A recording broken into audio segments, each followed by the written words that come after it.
Good morning. This is John Adamson, the Rehab and Documentation Guru. Being thankful this Thanksgiving weekend for you guys who actually watch my videos. Today I wanted to cover something related to group and concurrent because there's a lot of misinformation that continues to be propagated about this.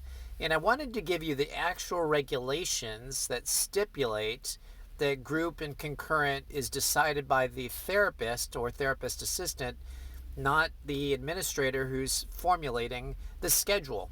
And this comes right from the RAI manual. And the RAI manual, the Resident Assessment Instrument Manual, is basically the guidebook, the Bible for SNF Part A. And so patients that are under SNF Part A or Part A like must abide by the RAI manual.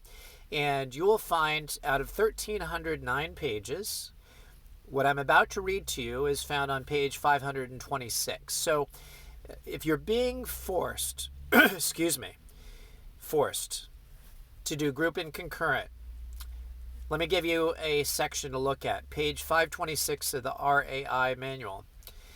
It says, modes of therapy A resident may receive, let me start over again. Modes of therapy. A resident may receive therapy via different modes during the same day or even treatment session. So you can, shift between group, concurrent, or individual. These modes are individual, concurrent, and group. When developing, now here's the key sentence, when developing the plan of care, the therapist and assistant must determine which modes of therapy and the amount of time the resident receives for each mode and code the MDS appropriately. Notice who's not mentioned in that little sentence there.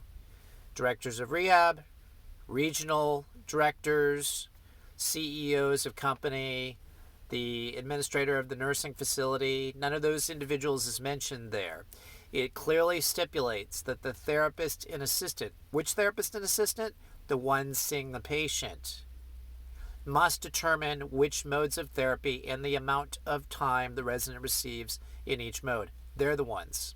The therapist and assistant should document the reason a specific mode of therapy was chosen, as well as anticipated goals for that mode of therapy. There's got to be a rationale behind doing group and or concurrent.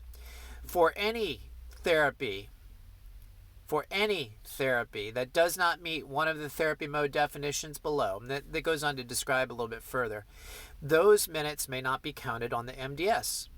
The therapy mode definitions must always be followed and apply regardless of when the therapy is provided in relationship to all assessment windows, yada, yada, yada. So anyway, it goes into the MDS.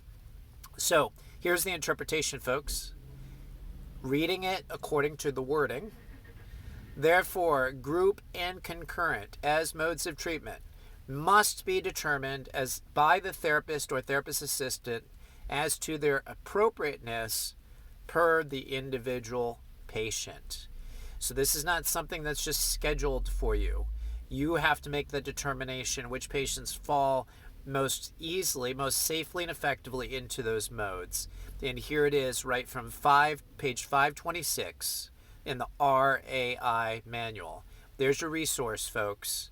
Become familiar with the RAI manual. Be willing to actually bring these quotes up as you defend yourself in determining what is best for your individual patient. Anyway, I hope you found that helpful. Again, I'm thankful for you.